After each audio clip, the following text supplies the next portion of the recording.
All right, so welcome. This is the Province 5 Dismantling Racism Network meeting on September 1st with our special guest, Alan Yarborough from the Office of Government Relations. Got that right. And we'll begin with a prayer.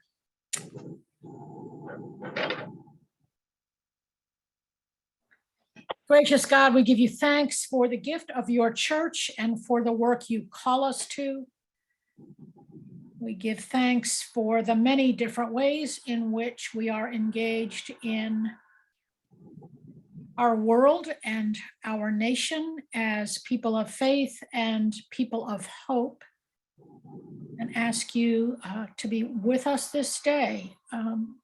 With a special remembrance, at least in the state of Ohio, today is Overdose Awareness Day. And so we pray for all those who have lost loved ones to addiction and to overdose, and pray that all those who are feeling desperate will find mechanisms of hope and support.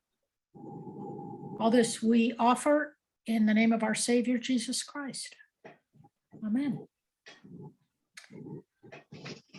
So I am Margaret Denieri. I am the convener of this network as of a few months ago. So welcome. Alan, a special welcome. I must ask you whose soccer jersey you are wearing. Actually, it's from the Czech Republic. And sorry to be so informal. I have an injured shoulder, so it's easier to get a t-shirt on, and this looked slightly more formal than the other t-shirts I had. That's all right. Soccer jerseys are formal wear as far as I'm concerned. So would it be helpful for us maybe to go around just very briefly, excuse me, your name and your location, just so Alan knows a little bit about who he's got, and then we'll go from there. So again, I'm Margaret. I am from the Diocese of Ohio. I serve half-time as canon for mission and half-time in a parish on the near west side of Cleveland. And I'll invite people based on the order on my screen. So Heather, you want to go next? Hello, I'm Heather Barta. I am the coordinator of Province 5. So glad to be here, offering support as I can. All right, Adrian. I'm Adrian Dillon from the Diocese of Missouri. I live in St. Louis, and I'm the Secretary of Province 5. All right, Sister V. I am the Reverend Sister Veronica Dunbar. I am on the bishop's staff in the Diocese of Michigan, and I am the missioner for spirituality and racial repair. Janice, welcome. And you are muted. Sorry, I clicked and it didn't go. I'm Janice Greenbaum, the Director of Communications in the Diocese of Missouri, and I am very happy to be here with you all today. Welcome. All right, Debbie. I'm Debbie Likens-Fowler. I work with Margaret and here in the Diocese of Ohio, and you guys from the Diocese of Missouri. I'm a native Missourian. All right, Rick. Thanks, Margaret. I'm Rick Stenitis. I'm in the Diocese of Northern Michigan. I serve at Canterbury House at Michigan Tech. And Michelle, welcome. Good afternoon. I'm from the Diocese of Missouri. I live in St. Louis, and I'm involved in All Saints and Ascension Episcopal Church in Northwoods. All right, great. So I'm hoping some other folks will join us who are typical attenders, but I suspect the September 1st date might have gotten off people's radar. Anyway, welcome. Nice showing from Missouri. You get the top attendance award for today. And with that, Alan, I'm going to turn it over to you. Sounds good. Thank you, Margaret and Heather, and it's great to be with you all. Some familiar faces and some new ones, I believe. So look forward to spending about 40 minutes or so together talking about civil discourse, hopefully giving you an overview of what our curriculum sort of contains in a way, kind of approaching this conversation as kind of giving you the metadata, so to speak, sort of what is the rhyme and reason of the sections we have together, and then hopefully answering any questions that you may have, really spending more time from a Q&A style, conversational style, so I can help get more specific to what you need, especially in the context of the concept of the goal of dismantling racism. So I'm going to share my screen, hopefully. Started. Not sure if you see the one slide or the full thing, but either way, it's okay.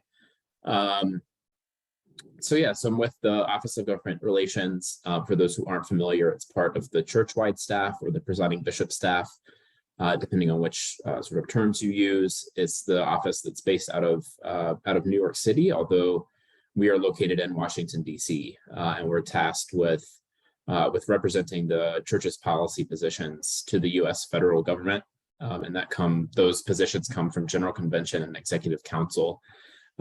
So my role in that office is more church relations work, doing advocacy trainings, civil discourse trainings. I lead our election engagement, so it's busy doing election engagement this fall. And then from an advocacy portfolio perspective, I cover our foreign policy to Haiti, voting rights, and reparations. So have sort of an intersection there of both civil discourse and at least a few issues that certainly have racial justice implications and deal or are connected to the consequences of racism. So that's a bit about our office. We operate the Episcopal Public Policy Network, which is sort of our grassroots means of educating, equipping, and engaging the church in this work. We can't do it alone. It's really something we get more effective with the more people who are involved. And so really, lean on you all to be advocates with us, to help share our resources, encourage others to join in. But yeah, that's a brief bit about our office. I'm happy to answer questions about that later on, but we want to dive right into our civil discourse curriculum. So this was a curriculum that we really started in 2017, I believe, is when we did or may have been early, maybe I wrote it in 2017, and we released it as a Lenten series in 2018, and then eventually turned it into a written curriculum, and then partnered with Church Next, which is now a Ministry of Forward Movement, to create a multimedia version online, which you all are, some of you may have taken already. I know some of you have been with me for an in-person training before, but you all can take that now. Should still be free of charge for individuals to take that on the Church Next website. And there's also a facilitator version. So for those who hear this today and think this may be something you want to implement in your community, there is a version of the Church Next curriculum that you can use to actually facilitate it with a group of people, which I think is really great about their platform. But to jump into the content, and again, this is going to be very brief given our time today, but essentially the curriculum is segmented into 5 sections with 2 different perspectives. One is about the inward capacity building of civil discourse. The other is about the external application. And so I'll walk through those 5 sections with you today quite quickly. So first of all, civil discourse in context. There are a number of ways to look at civil discourse, I think, with different lenses that I think are each important. And, the first is sort of, what is the definition of civil discourse? When we say this, what do I mean? What do we mean in this curriculum? What may others mean by it? And how do others use this word? How have they used this term, I think, in some ways, to silence others, to say, be patient, to say to dissenting opinion, wait your turn. And for the sake of our curriculum, we define civil discourse as conversation to enhance understanding. Very, very simple, straightforward definition, conversation to enhance understanding. What's not in that definition is conversation to win an argument or how to structure a debate. It's not conversation to prove that we're a better person or that and the other person, you know, is somehow flawed. It is conversation to enhance our understanding of one another. So that's one way to look at civil discourse in context. Another way is that it's or connected to that is civil discourse is different than civility in my mind. I think civility is a much more difficult and fraught concept that has a number of different definitions. People look at that word and the practice and consider different things to be an example of civility that others may say is uncivil. That is not what this material gets into. Happy to talk about that a bit more, but want to make that distinction that this really is a particular tool.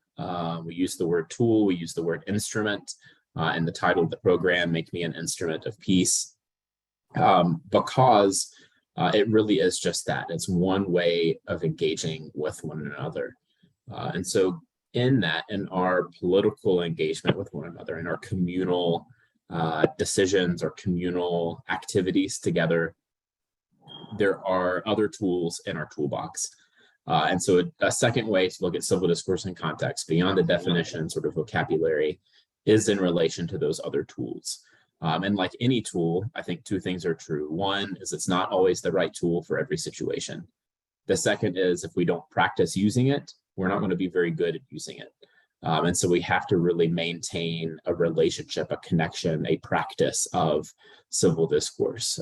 So examples of other tools, you know, would be our advocacy work, making a public statement as a parish or a diocese or the Episcopal Church overall at General Convention, reaching out to members of Congress and having a meeting with them. Maybe there are ways you can apply civil discourse there, but it's still a bit different to make a specific ask of someone who has the power to make change that you want to see.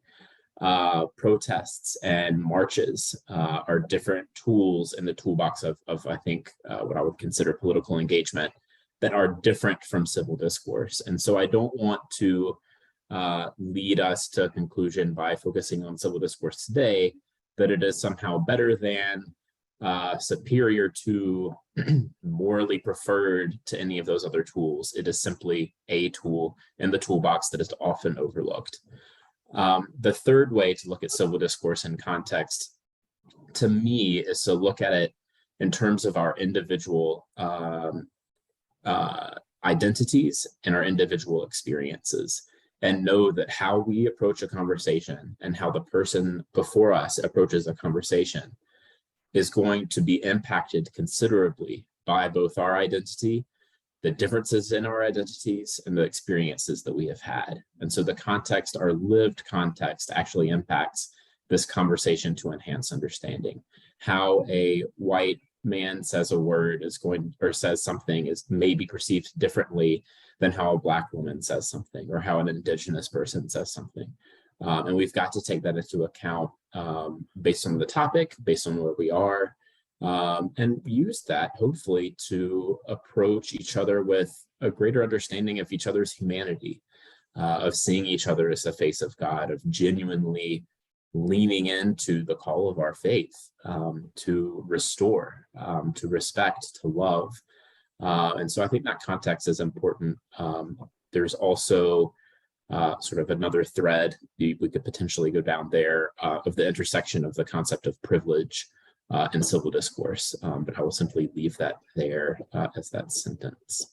So that's civil discourse in context. I want to share one hopefully inspirational, but I also think challenging quote from Dr. Martin Luther King Jr., which is specifically from his commentary about disagreement around the Vietnam War. And he said, "Here's the true meaning and value of compassion and nonviolence. When it helps us to see the enemy's point of view, to hear his questions, to know of his assessment of ourselves. For from his view, we may indeed see the basic weaknesses of our own condition. And if we are mature, we may learn and grow and profit from the wisdom of the brothers who are called the opposition. I find that really, really tough to hear and think, wow, am I really called to be, engaging in this type of conversation, and what can come out of a conversation when someone disagrees with me so strongly. That to me is about, comes into play with civil discourse and context. Moving a little bit more quickly here, again, within our capacity, we have a list of tenets for civil discourse. These tenets are sort of rules of engagement that may seem elementary in the sense that we often teach them to kids. It's the beginning of a new school year. So their children, they're probably going to be hearing these tenets. Go one more slide. To hear these tenets, as teaching opportunities, but they're also meant for us as adults. We're meant to carry these through our lives. And the list here actually comes from I don't know what the proper word is, an agreement that attendees at the Episcopal Youth event must sign on to, that they will follow these tenets during the Episcopal Youth event. And those are the high schoolers who are in attendance, the volunteers, the staff, the bishops who are there. Everyone sees and has to pledge to adhere to these tenets. And so the curriculum goes into these in a little bit more detail. The videos in the Church Next curriculum are done by the Reverend Shannon Kelly, who's the director of the Office of Faith of the Department of Formation on the presiding bishop staff, which also actually operates the Episcopal Youth event when it happens, and they'll be back on track hopefully for an event next summer. But these are all, I think, difficult to carry out. Some of us may have greater challenges with certain ones than others, or we may find we actually have strength. We feel stronger in one of these. Maybe trying to understand is, something we can do really well. But remembering to express gratitude may be something we overlook, or something like that. Additionally, in this tenet section, we have 3 additional points. One is that all issues, any conversation on a tough topic, it doesn't have to be discussed in one sitting. It is okay to take a break. In fact, sometimes we have to. And if you question that, I encourage you to look at The Way of Love from presiding Bishop Curry, and that initiative that includes rest as one of the 7 practices, which of course is informed by Scripture and our faith that encourages rest from the creation story all the way through in the New Testament. All issues do not have to be fully discussed in one sitting. I encourage people to try to stay focused on one topic at a time. Intersectionality of issues is critical, and I lean into that constantly in my work. However, I also see people sort of fall into this trap of, we've reached a point, maybe it's the edge of my knowledge, maybe it's the edge of my comfort, but I can see where I can pivot to something else. I'm going to jump to this topic over here. That is, I think, a challenge and a barrier to having a meaningful, a deep conversation on a tough topic. So trying to stay focused on one topic at a time, even though intersectionality between issues is important. And third, and I think this comes into play in particular when having conversations with folks maybe who are more opposite from us in their understanding of a topic, if these tenets are not upheld, civil discourse isn't going to be helpful. It's going to be unproductive. And conversation should be terminated. It's okay to walk away. Sometimes it's necessary to walk away. It's also, I think, an important point to keep in mind when thinking about the intersection of civil discourse and privilege, of who may need to walk away sooner, of who may need to lean into the privileges that they have and try to stay engaged in a conversation a bit longer.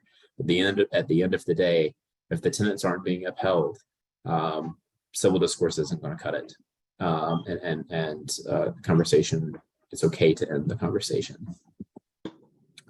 Turning to outward engagement, this is where the material kind of gets thicker, but I think hopefully in the overview today, actually can move a little bit quicker through this. So outward engagement is 3 of the 5 sections, the first being values-based conversations, and it is very simply a reminder to begin our conversation by remembering, by acknowledging the values that we share with one another, rather than jumping into partisan talking points. The example that I like to use is around healthcare. For the vast majority of people, I think we all wish for people to live a healthy life, to have access to the best healthcare possible. But we may disagree on the best way to actually achieve that, to actually provide that. Is it fully government-funded healthcare? Is it, fully private? Is it somewhere in between? But often we jump to that. We jump to that part of the conversation, and we don't remember to acknowledge what we have in common with each other, what our goals are. And I think that can lead us to forget the humanity, to forget the good intentions of the people that we're in conversation with. So remembering the values at first is helpful. It can help us to see that we share more in common. I think it increases this creative space for disagreement. I mentioned hope at the beginning of, or in the prayer at the beginning of our time today. I think it helps us find shared hopes. What do we actually want? Maybe we don't know how to get there. Maybe we, and I think this is true with anything, we'll get there, more effectively and faster together. How do we lean into our shared hopes for that? And then hopefully use that to lead to more positive outcomes in our communities.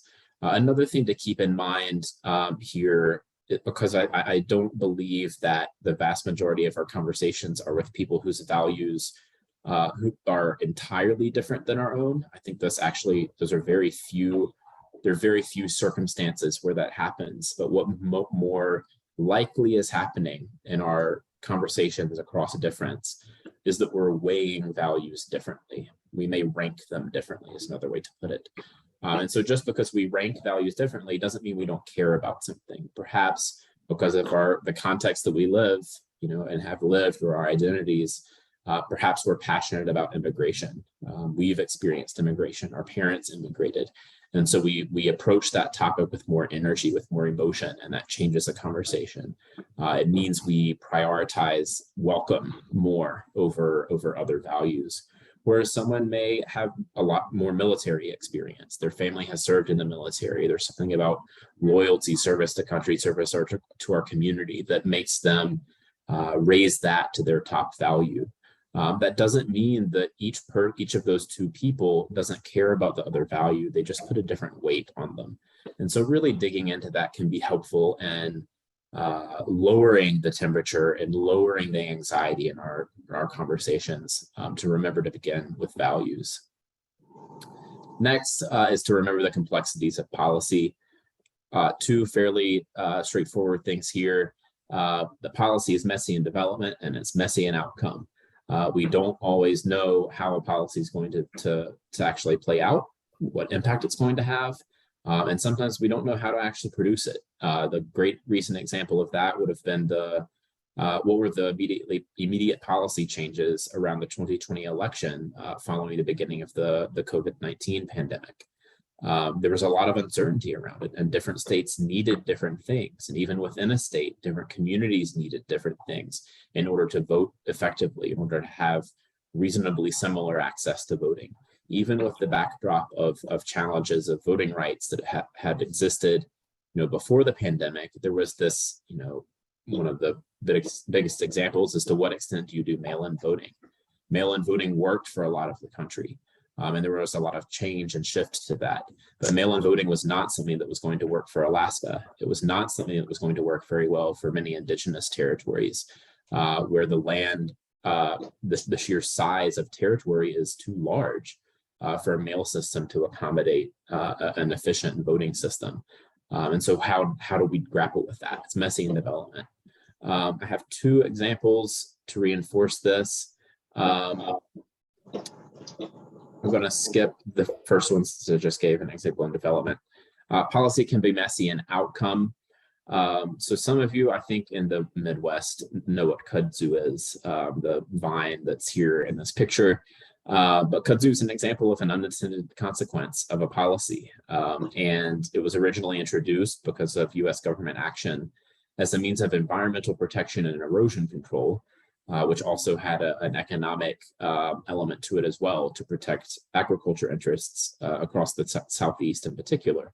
And so this vine was introduced, it grew quickly, it could hold back, soil, but the problem is that it was not native to that part of the world and doesn't have a natural, control mechanism. And so it will literally grow and smother other types of vegetation, and it became a problem rather than part of an intended solution. And so sometimes that happens in policy, and the curriculum goes into that a bit more.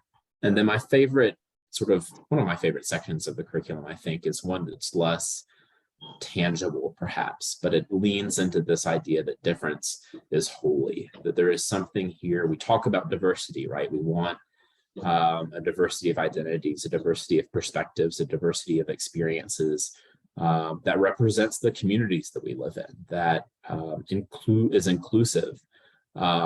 There's something holy about that. And how do we use that more effectively? How do we lean into it? And I think civil discourse is a part of that answer. This is a picture, I believe it was from Senator John McCain's funeral. I may be getting the funeral incorrect, but at any rate, I really appreciate this picture. It doesn't really have anything to do with a policy position at all. But of course, you see President Clinton is behind the flowers, but you see former President George Bush and former President Obama and their spouses there. And George Bush is passing to Michelle Obama a piece of candy.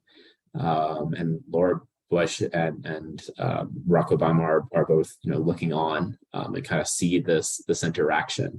And I really appreciate that this moment was caught on camera. It reminds me to consider the humanity of one another, even across considerable differences in the way that those two presidents approached their terms in office, in a way that their two political parties approach political issues around the country. There's still this moment of humanity, this I don't want to say solidarity necessarily, but there's something here that's special. And I think it's central to our faith, to our call as Christians, to really lean into and expand this type of space. So that's really what this fifth section gets into. The Reverend Marcus Haley is the speaker for the videos in this section, does a wonderful job at digging into how we can do that. And so that concludes sort of a very brief overview of our civil discourse curriculum. I haven't gotten very specific into how to deal with this in terms of combating racism, but would love to go ahead and turn it over to you all for questions for the next 20 minutes or so that we have together, 15 or 20 minutes, that may guide us in that direction.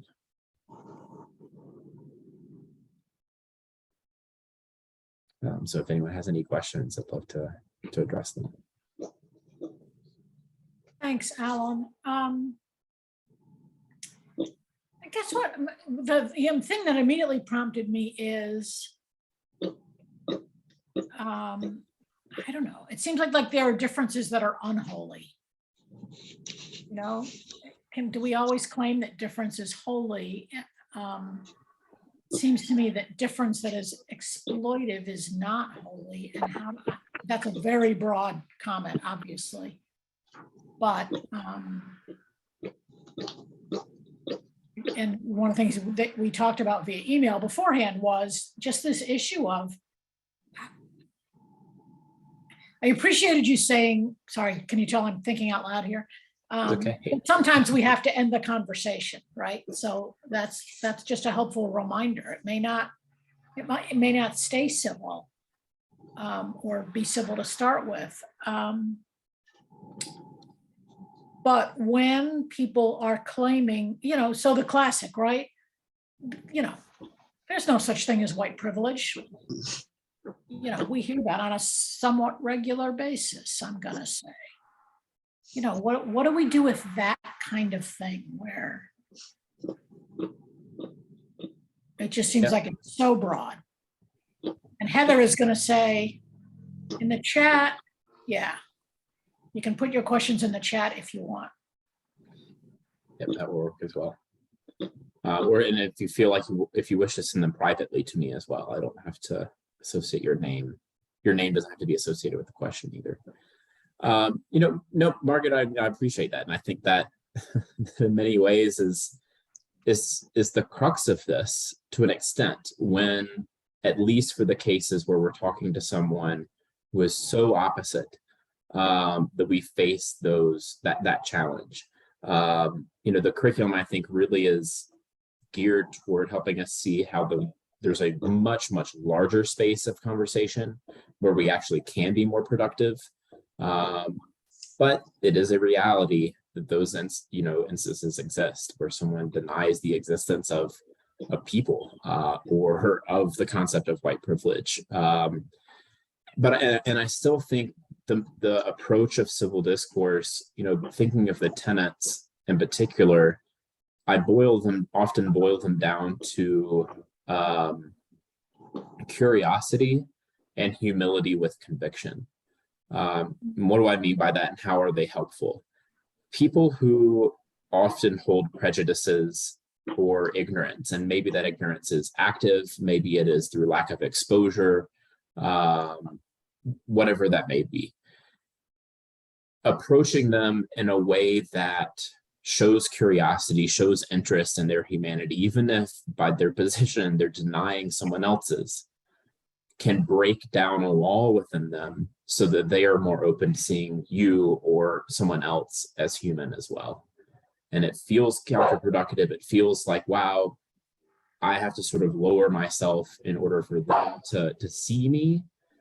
I don't know that that's exactly what's, sorry for not working, but that's exactly what's happening. It really is leading by example. It's stepping up and saying, I'm curious about you. So you're denying white privilege exists. What leads you to believe that? Lean into the curiosity and asking questions.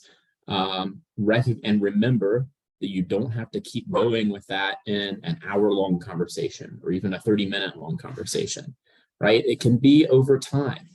And civil discourse isn't the only tool. Say, well, I hear you on this, and that's helpful for me to understand. Can I recommend a book for you to read? You don't have to be responsible for bearing the weight of educating other people. Even though there's a responsibility there, you're not alone in that. So offer other resources, offer other educational opportunities. That curiosity piece, exhibiting curiosity about them, can help them become more curious about you. The humility with conviction piece, none of us know the right answer about everything. None of us know the full complexities about everything, whether that is a more straightforward policy position like how do we do mail-in voting, or how do we approach and dismantle racism? That's a huge task. I have no idea how to do that. I have some ideas. I hopefully am involved in some things that are dismantling racism. But looking at what is essentially an illogical system of race, is that going to require an illogical response to undo it? Maybe. And so being humble with that, but also I add the with conviction part, not denying our experiences, not saying, I'm humble and so I should just be quiet, I shouldn't speak up, because our experiences matter. Answering and being honest with other people matters for the progress and conversation, I believe. And I'm seeing, I'll stop there and then I'll turn actually to Peter Block. Any reactions or additions to that?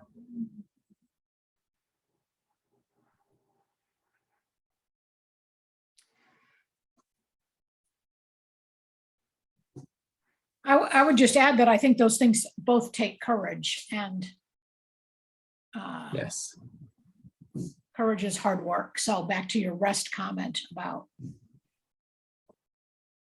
Absolutely, it takes courage, and rest has to be a part of it. I mean, I think in many ways that's why rest is built into our faith practice. And you look at holy orders in the church and well, really across religions, rest is a pretty common theme. Expression of joy is a common theme. I use I do an advocacy strategy and self-care training, and I use a picture of another Dr. Martin Luther King Jr. example where there's a picture of him playing pool and he's like sitting on the pool table and he's smiling, the people around him are smiling. It's like, that's not the most common way we see, record of his presence in the world.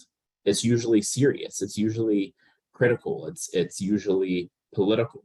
And all of that is so important. But to remember that he was a person and that he took those moments for joy, he took those moments to be alive, I think is important for this. And the intersection, again, it's not as explored as I wish it was in the Church Next and the version of the curriculum we currently have.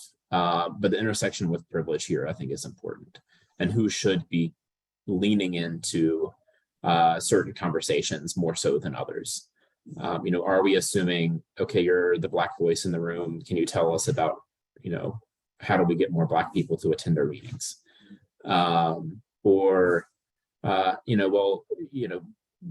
Domestic violence is really a critical issue. So there's some women in the room.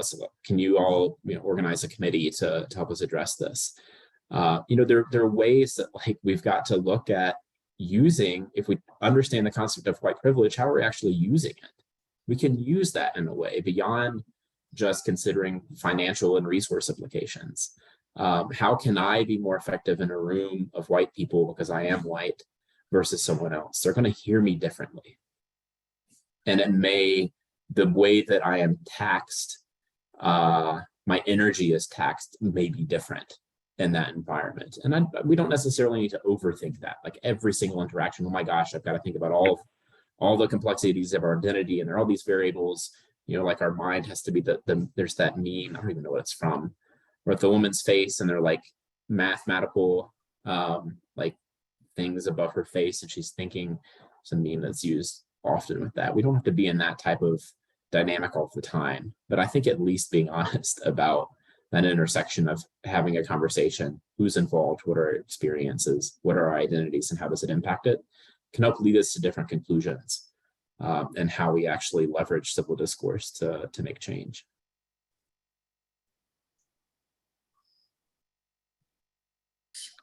I'm going to jump to the chat right quick, if you all don't mind. Think of how Peter Block works.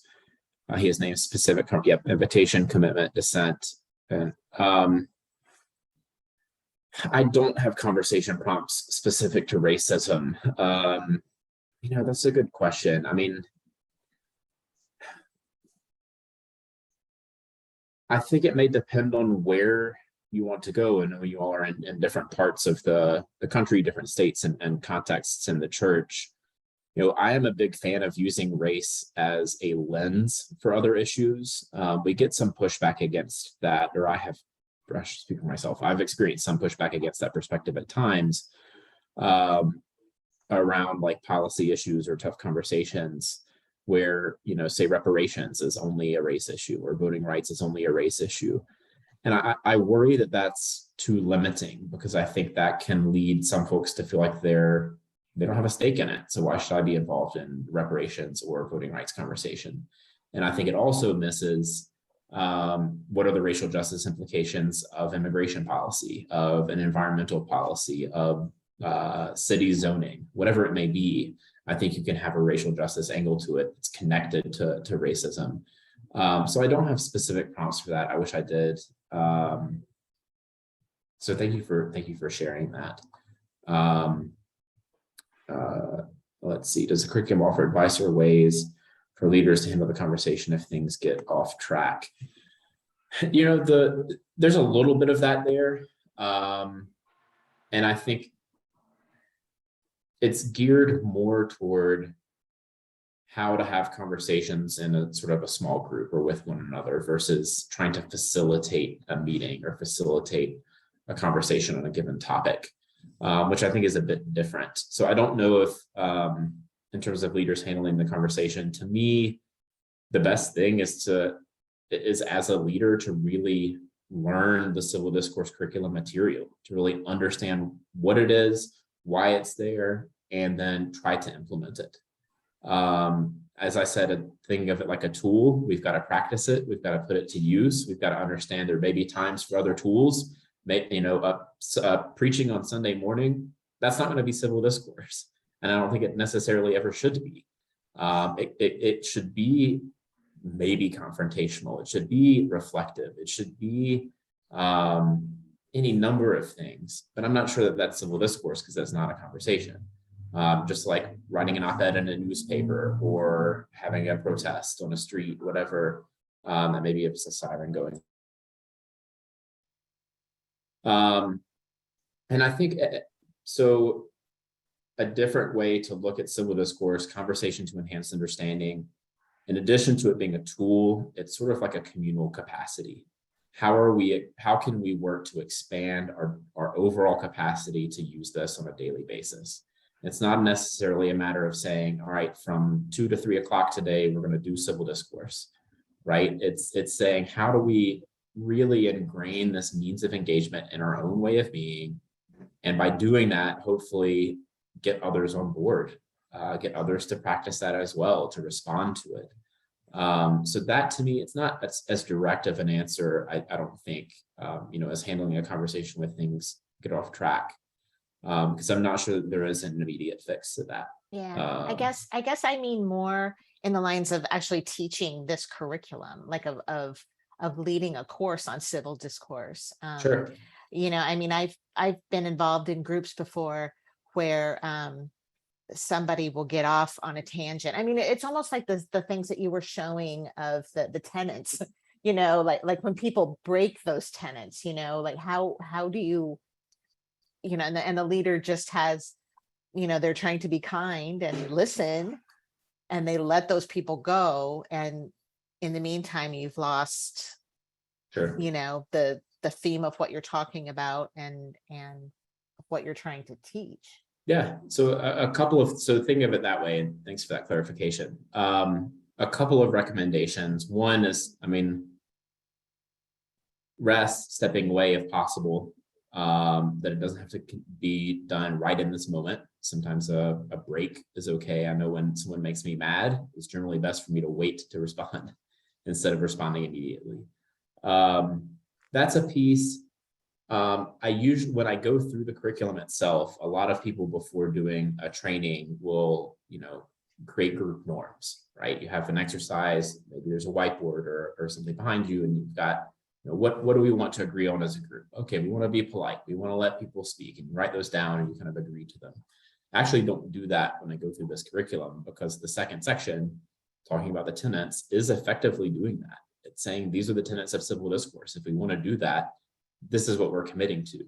And so I think it's not built into the curriculum, but I think an option would be to explicitly say that, to have a moment in the room where you're like, if we're doing civil discourse, this is what we're learning. These are the tenets. Can we agree to these? Not just as we want to build our capacity, but literally in this moment as we're going through this training. The third piece, and this is harder because it feels like all of this is talking about how we talk to one another, and that can feel slow. It can feel excruciatingly slow, especially when we're talking about injustice that is lived and perpetual and people are experiencing now. But I think we've got to pause and do that in order to get farther, in order to build momentum and bring more people on board. And so one of the key things that I do going through this curriculum is I try to avoid topics that I know are not going to be controversial in the group. So rather than saying we're going to do this curriculum, we're going to use examples because we're really struggling about immigration, let's use some immigration examples, that's not going to go very well, because it's going to distract us to a different topic rather than talking about how we talk to one another. And then it's going to discourage the group because they're going to feel, gosh, I'm supposed to be doing this and I'm already failing. I'm failing right now. So that's why I use the kudzu example. I, so far, and doing this for 5 years, have not found anybody that found the kudzu example controversial. Some people are like, oh gosh, yeah, I have that in my yard. It makes me mad because I can't get rid of it, but it's not controversial. So really focusing, if we're wanting to build that capacity, pivoting to topics that aren't maybe the central problem, that aren't the main contentious issue, can be really, really helpful to building up to that moment. That's the biggest thing. And that requires knowing the community well. Typically when I do this training, so like, although Pennsylvania is not a good example because they're pulling from all over, but typically when I do this training, I try to ask the leaders who are inviting me in, like, what do you know about this community? Like, what do I need to know ahead of time? What are they struggling with? What's derailed them before? Who's going to be in the room? You don't need to get super personal. I don't ask for people's, what is their political party registration? But to have an idea to say, you know what, the church near Chattanooga, Tennessee, they use this curriculum because they've really struggled with zoning of a big box grocery store. I could never guess that that's the topic that's dividing this community, right? But knowing that ahead of time means I'm not going to talk about it. I'm going to avoid that topic because that's not what we're here to talk about right now. So hopefully that's some helpful guidance. Margaret, relying you on time, I'm happy to keep going with questions, but I know you all had civil business to take care of. It's all good. I would rather take advantage of your time and we can handle the few things we have to afterwards or in a separate email or something. But Okay. I do want to make sure everybody gets their questions or comments to Alan before we. I hate to dominate, I'm sorry. I don't know if anybody has heard about this bee campaign that a lot of the dioceses are getting ready to engage in.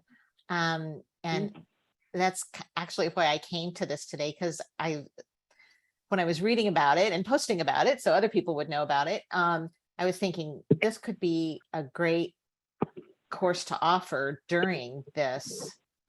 It's a program that is, or a campaign that's running leading up to the midterm elections.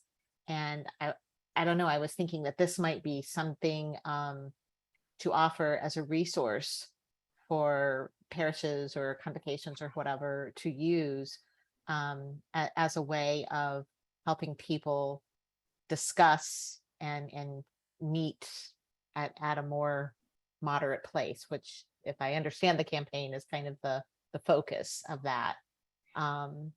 So I don't know. I mean, do you think that is a fair thing to use? I mean, it's not, I know this is the Dismantling Racism group, so it's focused on that, but I mean, I kind of see it, obviously you can use it for political, not just as tight as Dismantling Racism, right? Yeah, absolutely. I don't know if others can answer that more directly who know this group better, but I mean, it makes sense to me to pair that together. And again, individuals can take the curriculum through Church Next on their own. It could be, so you want to just advertise it to the province or to a particular parish and say, hey, just let you know this is available. It's a free resource. It should still be free. It's the issue is there's a cap on the number of people who could take it for it to still be free. Otherwise, they're going to charge at cost. So yeah, they can go through it as individuals, or someone can facilitate it using the facilitator's version, the group version. One other thought. Oh, somewhat unrelated to that point, I think in our description, or at least in our emails ahead of this meeting, we used the term common ground, and when common ground isn't there. And that's another term that in a similar way to civil discourse, people mean different things. And so the element of curiosity in civil discourse can really help us to understand both what we mean and what others mean when they say common ground. Because it could be, we need to find an issue where we have agreement among 20 different issues, and that's our common ground. It could be, where do we actually have a common understanding of this topic, and where don't we have a common understanding of this topic, and that's the common ground. There are other different ways to look at it, but I think it's one of those terms I would flag for you all if you're wanting to lead this work. Don't just assume that other people know what you mean when you say common ground, because they may have a different understanding of what that means. Same thing for compromise. The word compromise is tough. Yeah, I can make the PowerPoint available. I think it should be fine. It'll probably be a PDF, just because it's a smaller file size. But if you need the PowerPoint for some reason, I can share that. But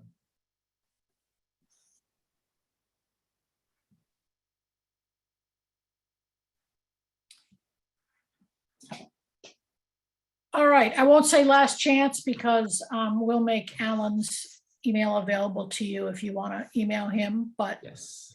any other comments or questions for today?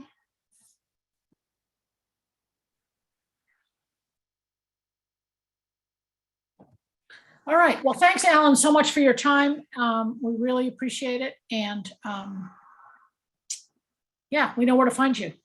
Absolutely. Good. It's good to be with you all. Thanks for the Okay. invitation, and please do be in touch. I put my email there in the chat, but others, please, Margaret and Heather, share my email as needed. Okay, great. Thanks so much. All right. Take All care. right, take care. All right, so just a couple of clarifying comments. The B campaign, if you don't know what that is, I will get Heather to put a link. I'll get Heather to listen to me.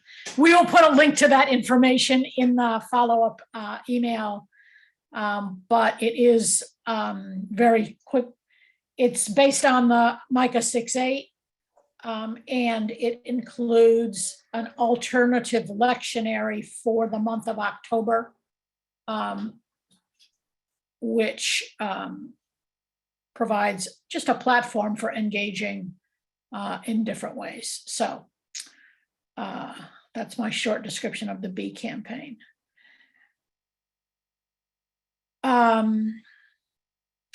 So the other thing that I really want to say is if you're not already subscribed to the email, make sure you get yourself on that list, the provincial email list, then you get this information. And in particular, you get it usually before September 1st, except when September 1st is our meeting day, so there. We meet the first Thursday of every month at this time. So come back and invite some friends. The thing that we are working on in particular is a gathering at the end of October, and there's information on that in the Dismantling Racism spot. Is that the way to put it, Heather? On the web, right on the main web page, and Yeah. also on the Dismantling. So if you don't know what that is, and most of you do, I think, but Janice and Michelle may not. So anyway, look at that. What we're gathering is a few people from every diocese, we hope, in the province who are involved in this work to spend time together. And we're still working on the agenda in part because we're still working on speakers. But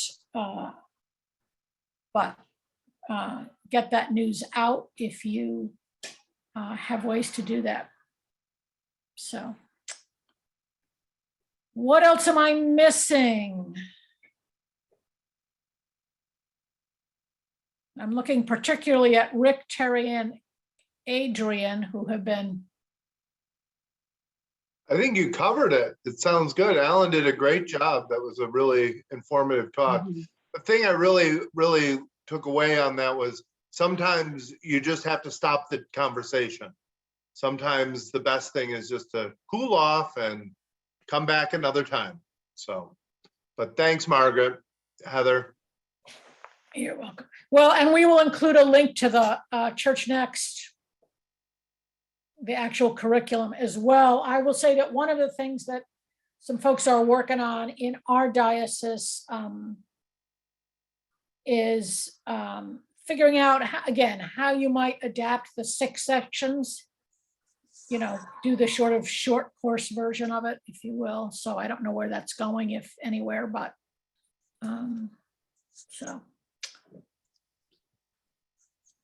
So one of my roles is to do all the background stuff. So I have been prepping the follow-up email.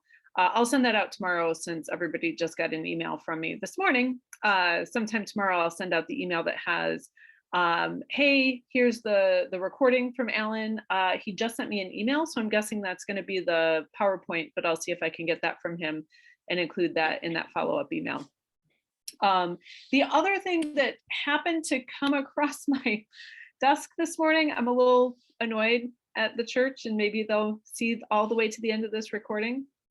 Apparently they're going to do a Sacred Ground Fall kickoff with presiding Bishop Michael Curry. Did you all see that email today? So unfortunate that they decided to send that out September 1st. Like, I could have included that in the newsletter. But anyway, if you are a Sacred Ground group, I will put that information up in the email that I send tomorrow. And then I've scheduled it to put it up on Facebook. So, hey, this can be my plug. If you don't follow the Province 5 Facebook page yet, please do that. Also, there is a Province 5 Dismantling Racism Facebook page, so follow that one. And a Creation Care, if that is also in your bucket of passions, follow those. Please share things. The more you share, like the page, share the stuff, and then more people can see it. I try to do pretty well, and because Facebook lets me schedule, I can schedule things out. So almost every day I post something on a Facebook page. So, but you'll definitely want to be part of the Dismantling Racism one so that you can see sort of that conversation. Heather keeps making me get back on Facebook, even though I don't want to. So okay, well, don't get back on Facebook if you don't want to. I mean, that it's all the important stuff's in the newsletter, or you're special and I email it to you because I'm like, hey, look, Margaret, another thing for you to look at. Is there anything else that any of you need from me?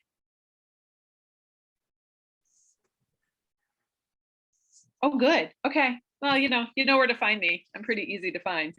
I'd like to make a plug for toolkit contributions. We're getting very, very close. Sorry, I'm trying to talk and go through a toll plaza at the same time and not wreck my car. But if people are hesitant to submit things for the toolkit because they're, I don't know, flummoxed by the template or can't find the template or would like it in any way to have somebody walk them through that, please let me know, because I'm more than happy to guide somebody through that. And we do really want some resources on the webpage as we present it. Thanks. Thanks, Terry. Yeah, that's one of the things that we've been working on, and again, the more information we get on that, so if you've got good resources that you've used that have been helpful, then please send them our way. All right, anything else for the good of the order, as that they used to say? All right, well, we're at our time and I want to be respectful of that. So thank you all. See you next month, if not before. Some of you are going to hear from me before then.